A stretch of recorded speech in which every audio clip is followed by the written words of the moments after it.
ஆனா கண்டது கண்ணால் கண்டது மட்டும் இல்ல, ரோட்ல எது கட்டாலும். ஆனா அந்த உணவுக்கு இணையானது, சீக்கிரமே செரிக்கக்கூடிய உணவு. பேசிக்கிட்டே காது இருக்கும், ஆனா வயிறு நிற்கும். யாரும் பேசிக்கிட்டு இருக்காரு, கை கட்டு வாய் கட்டாம இருக்குது. ஆனா பசிச்சு சாப்பிடலாம், அவரே ருசிச்சு இருக்காரு. ருசியா சாப்பிடுறது உடம்புக்கு கெடுதி, பசிச்சு சாப்பிடுறது உடம்புக்கு நல்லது. பரவாயில்ல, எல்லாரும் கண்பிடிக்க. திருச்சிற்றம்பலம் தில்லையம்பலம் எல்லாருடைய போட்டி, எல்லாற்றவர்க்கும் போட்டி, காய்களே போட்டி, கலைமலையாளே போட்டி போட்டி, ஆரே போட்டி, குடும்பமே போட்டி போட்டி.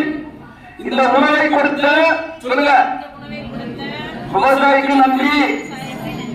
இந்த உணவை உட்கொள்ள நம்முடைய தாய் தந்தைக்கு நன்றி. இந்த உணவை படைத்த